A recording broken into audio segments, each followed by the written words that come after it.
Hello दोस्तों, नमस्कार आप सभी को हिस्ट्री की जीत की इस प्लेटफॉर्म के ऊपर। दोस्तों, आज की क्लास आप सभी के लिए बहुत ही ज़्यादा महत्वपूर्ण है, चाहे आप किसी भी एग्जाम में बैठ रहे हो, SSC, banking, railway, state PCS, यहाँ तक कि यूपीएससी का भी। तो ये वीडियो को जरूर अंत तक देखना दोस्तों। यहाँ पे हम आप सभी के बीच इतिहास के डर को खत्म करने वाले हैं। अलग अलग इंस्टीट्यूशन का मेरे पास जो भी एक्सपीरियंस है दोस्तों, वो मैं आपके बीच हैंड रिटेन नोट्स के साथ शेयर करने वाला हूँ, जिससे आपका कंसेप्ट प्लस थ्योरी क्लियर होते चला जाए। और इसी वीडियो में हम लोग पीवाईक्यू भी करेंगे, देखेंगे किस प्रकार से टॉपिक वाइज क्वेश्चन आपका फ्रेम होती है अलग अलग एग्जामों में। ठीक है, तो चलिए दोस्तों शुरू करते हैं। पर आपसे एक रिक्वेस्ट रहेगा यार, यदि चैनल पर आप पहली बार आए हो तो चैनल को सब्सक्राइब करके रखना, और वीडियो को इन तक देखने के बाद यदि अच्छी लगती है, कंटेंट आपको पसंद आती है, तो कमेंट सेक्शन में जरूर बताना और दोस्तों के साथ वीडियो को जरूर शेयर करना। ठीक है, तो इतिहास को हम लोग ना अध्ययन की सुविधा के अकॉर्डिंग तीन पार्ट में बांटते हैं। पहला आपका प्रागैतिहासिक काल, जिसे प्री हिस्टोरिक एज बोलते हैं। दूसरा आपका आद्यैतिहासिक काल, जिसे हम लोग प्रोटो हिस्टोरिक एज बोलते हैं। और तीसरा आपका ऐतिहासिक काल, जिसे हिस्टोरिक एज बोलते हैं। प्रागैतिहासिक, आद्यैतिहासिक और ऐतिहासिक में हमें एक चीजें कॉमन देखने को मिलती है, वो है पुरातात्विक साक्ष्य। लेकिन जो मेजर चेंजेस देखने को मिलती है वो है हमारा रिटेन एविडेंस, यानी कि लिखित साक्ष्य दोस्तों। प्रागैतिहासिक काल में हमें कोई भी लिखित साक्ष्य नहीं मिलता है, जबकि आद्यैतिहासिक काल में हमें लिखित साक्ष्य मिलता है, और ऐतिहासिक काल में भी लिखित साक्ष्य मिलती है।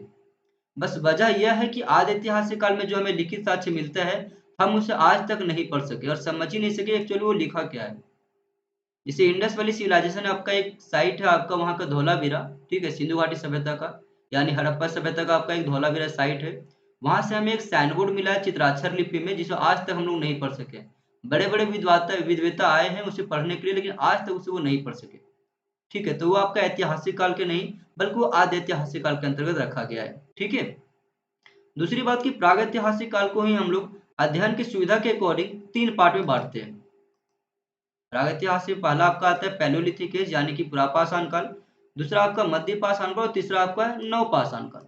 एग्जाम में डायरेक्टली पूछा जाता है ड्यूरेशन को लेकर के। तो जो पुरापाषाण काल का हमारा ड्यूरेशन है वो 5 लाख से लेकर के 10,000 ईसा पूर्व के बीच का है, जबकि मध्य पाषाण काल का ड्यूरेशन आपका 10,000 से लेकर के 6,000 ईसा पूर्व के बीच का है। ईसा पूर्व का मतलब होता है BCE, बिफोर क्राइस्ट एरा। ठीक है, जीसस क्राइस्ट के जन्म के पहले की बात है।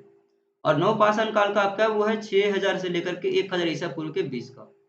ठीक है दोस्तों, अब यदि हम बात करें प्रोटो हिस्टोरिक एज के अंतर्गत, मतलब आद्य ऐतिहासिक काल के अंतर्गत, तो यहाँ पे हम लोग क्या देखते हैं कि यहाँ पे पुरातात्विक साक्ष्य मिलती है, लिखित साक्ष्य भी मिलती है, लेकिन आज तक हम इसे नहीं पढ़ सके दोस्तों। और इसे ताम्रपाषाण युग कहा जाता है, मतलब कि यहाँ पत्थरों के साथ साथ तांबे का इस्तेमाल होना शुरू हो जाता है। जबकि प्रागैतिहासिक काल में केवल पत्थरों का इस्तेमाल होता था जनरली। ठीक है, बड़े बड़े औजारों का इस्तेमाल होता था, वो भी पत्थरों का होता था वो आपका। ठीक है, ये ड्यूरेशन आपका कब से कब तक का है, ताम्र और पाषाण का, मतलब तांबे और पाषाण दोनों का फेज का। तो ये 3,000 से लेकर के 5,000 यानी कि कई अलग अलग एग्जामों में 500 या फिर 600 भी दिया हुआ है।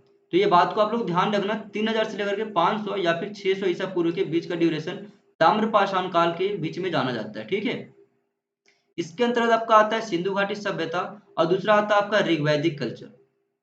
देखो, क्योंकि वैदिक कल्चर को हम लोग दो पार्ट में बांटते हैं, आपका ऋग वैदिक और दूसरा आपका लेटर वैदिक, यानी कि उत्तर वैदिक काल। तो उत्तर वैदिक काल आपका आ जाता है किसमें, तो लौह युगीन सभ्यता के अंतर्गत ये आ जाता है। तो प्रारंभिक वैदिक काल केवल आपका आता है आद्य ऐतिहासिक काल के अंतर्गत, ये बात को ध्यान रखना। ठीक है, ऐतिहासिक काल आपका है, यहाँ पे हमें पुरातात्विक साक्ष्य मिलता है, लिखित साक्ष्य भी मिलता है, और हम इसे पढ़ भी सकते हैं बेहतर तरीके से। चाहे आपका मौर्य के वंश की जानकारी लेना हो तो कौटिल्य का अर्थशास्त्र हमारे पास है, बाणभट्ट का है हमारे पास, कालिदास का अभिज्ञान शकुंतला में। ऐसे कई सारे पुस्तक हमारे पास जो कि ऐतिहासिक काल की जानकारी हमें देती है। और इसकी ड्यूरेशन कब से है, तो 600 बीसी के बाद की ड्यूरेशन यहाँ पे आती है। तो चलिए एक एक करके सबसे हम लोग पहले बात करते हैं किसके बारे में, तो सबसे पहले बात करेंगे पुरापाषाण काल के बारे में दोस्तों। ठीक है, तो पुरापाषाण काल को भी हम लोग अध्ययन की दृष्टि से डिटेल्स में अगर जाने तो तीन पार्ट में बांटते हैं। लोअर पैलियोलिथिक एज यानी कि निम्न या फिर प्रारंभिक पुरापाषाण काल, मिडिल पैलियोलिथिक एज यानी कि मध्य पुरापाषाण काल, तीसरा आपका उच्च यानी कि उत्तर पुरापाषाण काल, जिसे अपर पैलियोलिथिक एज बोलते हैं। पहली बार औजार की जानकारी हमें देते हैं 1883 ईस्वी में रॉबर्ट ब्रूसफुट, और वो बताते हैं कि ये लोअर पैलियोलिथिक एज का आपका है। ठीक है, तो रॉबर्ट ब्रूसफुट जो थे वो ब्रिटिश अधिकारी थे। उन्होंने ही 1863 ईस्वी में चेन्नई के पल्लवरम में पूरा पाषाणकालीन लोअर पैलियोलिथिक एज के बारे में जानकारी प्राप्त करते हैं। ठीक है, तो ये बात याद रखना कि 1863 ईस्वी और पल्लवरम, ये बात को याद रखना। ठीक है, दूसरी बात की हमें प्रारंभिक पूरा पाषाण काल के हमारे पास कुछ कंकाल मिलते हैं, जैसे नर्मदा मानव। या फिर सिपिथेकस सिवलेंसिस कहते हैं, ये आपका मध्य प्रदेश के हथनौरा से मिलती है। प्रारंभिक पूरा पाषाण काल में हमें जो लोग मिलते हैं वो आखेटक मिलते हैं, घूम घूम के अपना भोजन ग्रहण करते हैं, कभी यहाँ कभी वहाँ, इस प्रकार से। इनका कोई फिक्स ड्यूरेशन, फिक्स स्थल नहीं रहता जहाँ पे ये एक्चुअली रह सके। ठीक है। मध्य पाषाण काल की जो जानकारी हमें देती है वो एच डी संकालिया देते हैं दोस्तों। एच डी संकालिया आपका जो है वो आपका महाराष्ट्र के नेवासा में, जो कि प्रवर नदी किनारे आपका बसा हुआ नेवासा, वहां पे कुछ साक्ष्य ढूंढते हैं, उसी के द्वारा बताया जाता है कि आपका मिडिल पैलियोलिथिक एज का पार्ट है ये। ठीक है।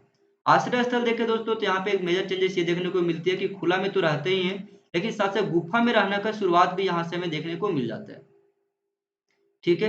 यहाँ पे औजारों को देखा गया है, कमी आता है बेसिकली हस्त कुठार में, यानी कि कुल्हाड़ी में बड़े बड़े पत्थरों का इस्तेमाल कम होता है यहाँ पे। ठीक है, थोड़ी सी। और नई प्रकार की चमकीले और चटमट, जिसे हम लोग चट बोलते हैं, इसका इस्तेमाल होना शुरू होता है। जैस्पर, कैलसडीनी और क्वार्टरजाइट पत्थरों का इस्तेमाल होना शुरू हो जाता है। ये आपके एग्जाम में पूछी जाती होती है, ये बात को आप लोग जरूर याद रखना दोस्तों। ये आपके एग्जाम में पूछी जाती है सारी चीजों के बारे में, जैसे चट हो गया आपका, ठीक है, कैलसडीनी हो गया, ये सारी चीजें पूछी जाती है। तो हमें पहली बात की प्रारंभिक पुरा पाषाण काल की जानकारी 1863 में रॉबर्ट ब्रूटफुट दिए थे, चेन्नई के प्लवरम से। ठीक है। मध्य पुरा पाषाण काल की जानकारी एच डी संकाले देते हैं आपका, जो कि महाराष्ट्र के नेवासा से। ठीक है। तीसरी बात करते हैं उत्तर पुरा पाषाण काल के बारे में। तो यहाँ पे हम देखते हैं कि अफ्रीका से लोग जो थे वो एशिया की ओर प्रवास कर रहे थे, मतलब कि मूव कर रहे थे। एशिया में बेसिकली कहे तो भारत की ओर। ठीक है। और कब कर रहे थे ये, तो आपका 3 लाख वर्ष पूर्व की जानकारी मिलता है हमें। ठीक है। ये भी बेसिकली खानाबदोश ही रहते हैं। खानाबदोश मतलब कि घूम घूम कहीं अपना आर्थिक जीवन यापन किया करते हैं। लेकिन चेंजेस यहाँ पे आता है टेक्नोलॉजी में, थोड़ा सा पत्थरों के औजारों में थोड़ा सा चेंजेस आता है यहाँ पे हमें, और कला क्षेत्र में थोड़ा सा विकास। प्रारंभ अगर कहे ना चित्रकारी व्यवस्था का, तो आपका उत्तर पूरा पाषाण काल से देखने को मिल जाता है। और बेसिकली इसका अगर विशेष जानकारी अगर देखें तो मध्य पाषाण काल से मिलता है। ठीक है। तो जो हम देखे थे मध्य पुरा पाषाण काल में, जहाँ पे देखते हैं कि लोग गुफाओं में रहना शुरू कर देते हैं, वही लोग बाद में भीमबेटका जैसे, जो कि भीमबेटका आपका मध्य प्रदेश में, वहां पे गुफाओं के अंदर चित्र बनाना शुरू कर देते हैं। ठीक है, उत्तर पुरा पाषाण काल में। और जैसे कि इसका चित्र के साथ वहां देखते हैं माला आभूषण, ऐसे कई सारे हमें अन्य साक्ष्य भी मिलते हैं यहाँ पे दोस्तों। ठीक है। आगे यहाँ पे कुछ जानकारी हमें मिलती है, जैसे कि अगर प्रमाण देखें तो आपका आंध्र प्रदेश के कुरनूल में मिलता है हमें, तेलंगाना के गोदावरी खानी हो गया आपका, कर्नाटक का मेराल भावी, हरियाणा का मंगरवानी गुफा। ये कुछ हमारे पास उत्तर पूर्व पाषाण का महत्वपूर्ण स्थल है दोस्तों। आगे हम बात करते हैं मध्य पाषाण काल की, जो कि बहुत ही इंपॉर्टेंट है आपका हिस्ट्री में। आपके एग्जाम डायरेक्टली एग्जाम में इसके बारे में क्वेश्चन पूछी जाती है। ठीक है। ये भी आखेटक संग्राहक ही थे, लेकिन यहाँ पे एक नया परिवर्तन देखने को मिलता है पशुपालन को लेकर के। कुत्ता का और ऊँटों का ये पालना शुरू कर देते हैं दोस्तों यहाँ पे। ठीक है। इसकी बेसिकली जानकारी हमें मिलती है आदमगढ़ और भीमबेटका से, जहाँ से हम देखते हैं कि पशु पालने का प्रमाण मिलने लगता है। और कार्निवल जो कि गुजरात में है, यहाँ से ऊँट का प्रमाण हमें मिलने लगती है। ठीक है। आगे देखते हैं दोस्तों, तो केव पेंटिंग, जो कि अभी बता रहे थे आपका उत्तर पूर्व पाषाण काल में जहाँ पे केवल शुरुआत होता है, उसका विकास हमें जो देखने को मिलता है वो आपका मध्य पाषाण काल में देखने में मिलता है। केव पेंटिंग यानी कि चित्रकला, पत्थरों के ऊपर चित्रों को नक्काशी बनाना। ठीक है, पत्थरों के ऊपर छापना। ये केव पेंटिंग हमें कहाँ देखने को मिलती है बेसिकली, तो मध्य पाषाण काल में। एग्जाम में अगर आए तो बता देना मध्य पाषाण काल में हमें केव पेंटिंग देखने को मिलती है। महादाह में हमें पुरुष व स्त्रियों को एक साथ दफनाने का प्रमाण मिला है। कुछ प्रमुख स्थल हमारे पास मध्य पाषाण काल के, जैसे कि राजस्थान का बागौर, गुजरात का लंघनाथ, तिलवारा, और यहाँ पे एक आग की शुरुआत भी मिलती है दोस्तों। तो मेन अगर देखें यहाँ पे मध्य पाषाण काल में तो 3 परिवर्तन। पहला परिवर्तन की पशुपालन का शुरुआत हो जाता है। दूसरा परिवर्तन की यहाँ पे चित्रकारी व्यवस्था का विकास हो जाता है। और तीसरा यहाँ पे आग का शुरुआत, जो कि बहुत ही ज्यादा इंपॉर्टेंट है दोस्तों। ये आपका मध्य पाषाण काल का 3 इंपॉर्टेंट कार्य है जो कि आपको याद करके रखना है। और यदि इसका नोट चाहिए तो अपने टेलीग्राम ग्रुप को ज्वाइन कर लेना, हिस्ट्री के जीत के ही नाम से। वहां पे इसका आपका नोट्स भी मिल जाएगा दोस्तों। ठीक है। आगे यदि हम बात करें नवपाषाण काल के बारे में, तो नवपाषाण काल के बारे में देखो दोस्तों, यदि हम नवपाषाण काल की अगर बात करें, ठीक है, तो इसमें क्या होती है, पशुपालन में हमें वृद्धि देखने को मिलती है यहाँ पे बेसिकली। ठीक है, नवपाषाण काल में क्या होती है, तो पशुपालन में वृद्धि देखने को मिलती है। और यहाँ पे एक नया चीज मिलती है कृषि व्यवस्था को लेकर के। कृषि व्यवस्था का विकास हमें नवपाषाण काल से देखने को मिलता है। और ये एग्जाम्पल अगर देखना हो तो पाकिस्तान के बलूचिस्तान प्रांत में हमारे पास मेहरगढ़ है, वहां से इसका प्रमाण मिलता है कि, और इसे बताया गया कि ये दक्षिण एशिया की पहली कृषि बस्ती है। ठीक है। साथ से मिट्टी के बर्तन में विकास होता है, गाँवों का भी विभाजन, यहाँ पे गाँवों का भी विकास हो जाता है। तो गाँवों का भी यहाँ पे विकास देखने को मिलता है हमें। ठीक है। और मेहरगढ़ में प्रारंभिक दंत चिकित्सा का भी प्रमाण मिलता है। तो ये बात याद रखना नवपाषाण काल को लेकर के दोस्तों। नवपाषाण काल में क्या क्या इंपॉर्टेंट है, तो पहली बात की कृषि व्यवस्था का विकास हो जाएगा यहाँ पे। दूसरी बात यहाँ पे ये कि दंत चिकित्सा का प्रमाण मिल जाएगा, और तीसरी बात गांवों का विकास। ये 3 इंपॉर्टेंट नवपाषाण काल के हैं। मध्य पाषाण काल के 3 इंपॉर्टेंट कौन कौन से? तो पहला था पशुपालन, दूसरा था आग का शुरुआत, और तीसरा था आपका केव पेंटिंग। नवपाषाण में कौन कौन सा? तो कृषि का विकास आपका, दंत चिकित्सा और गांवों का विकास। ठीक है। स्थल कौन कौन से यहाँ पे आपका नवपाषाण काल के आपके? तो राणा गुंडाई है आपका, सरायकेला है, जलीलपुर है, तेक्कल कोटा है। तेक्कल कोटा आपका कर्नाटक में पड़ता है आपका। ठीक है। जो कि दक्षिण भारत के अगर देखा जाए तो प्रारंभिक मानव की बस्तियों के बारे में जानकारी देता है। और नवपाषाण काल से ही लोगों ने पिसा हुआ अनाज खाना शुरू कर दिया था, और यहाँ तक कि पका हुआ भोजन, क्योंकि आग की शुरुआत में मध्य पाषाण काल में मिल जाता है, तो आग को अलग अलग प्रकार से उन्होंने उपयोग करना शुरू कर देते हैं दोस्तों, और नवपाषाण काल से उन्होंने पका हुआ भोजन खाना शुरू कर देते हैं। कुछ मेजर चीजें हम लोग को याद रखना है दोस्तों, जैसे कि मध्य पाषाण कालीन स्थल को लेकर के आपके एग्जाम में पूछा जाता है स्थल और उससे जुड़े हुए राज्य को। जैसे कि भीमबेटका आपका मध्य प्रदेश में है, आदमगढ़ आपका मध्य प्रदेश में है। ठीक है।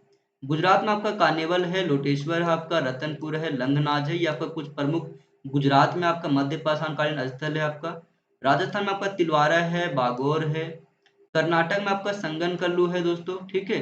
आंध्र प्रदेश में कुरनूल गुफा है आपका, एक कुरनूल है। और उत्तर प्रदेश में सराय नाहर राय, बागोर, ये भी आपका बागोर द्वितीय जो है वो मध्य प्रदेश में, यह बात याद रखना।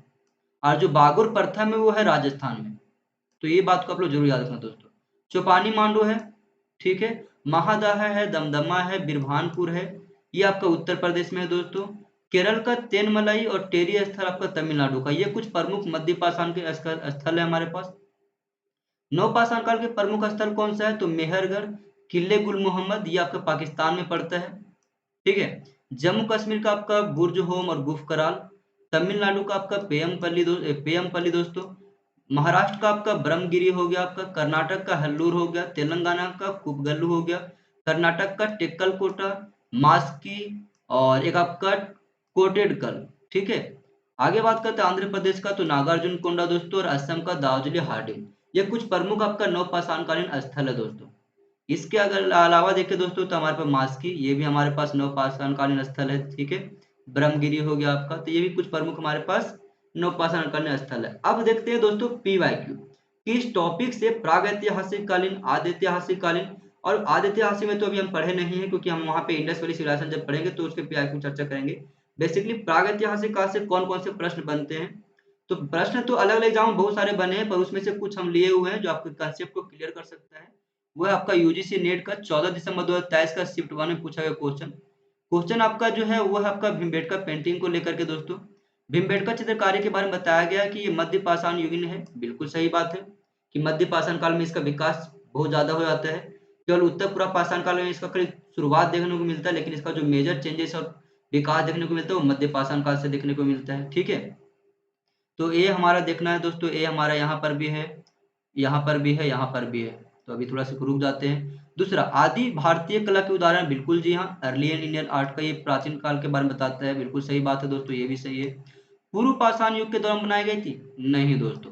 पूर्व पाषाण में आपका 3 पे आता है, लोअर, मिडिल और अपर पैलेयोलिथिक है। तो यहाँ पे आपका क्लैरिफाई नहीं किया है, तो सी आपका गलत हो जाएगा। और यदि सी हमारा गलत होगा दोस्तों, तो सी हमारा इसमें भी है, इसमें भी है, इसमें भी है, ये कहानी खत्म हो जाएगा। डायरेक्टली मेरा आंसर ये निकल के आ जाएगा। ठीक है। जहाँ पे देखा गया स्थानीय स्तर पर उपलब्ध रंगों का चित्र। बिल्कुल सही बात है। कई युगों में मानवीय की व्याख्या करते हैं। बिल्कुल सही बात है। तो देखो एलिमिनेशन के मेथड के माध्यम से भी हम इसको ट्रैक करके आंसर को ला सकते हैं दोस्तों। दूसरा क्वेश्चन है आपका, ये भी आपका शिफ्ट 1 में ही पूछा गया था 14 दिसंबर 2023 में यूजीसी में। ठीक है। क्वेश्चन क्या आता है कि which are the ages included in prehistoric as?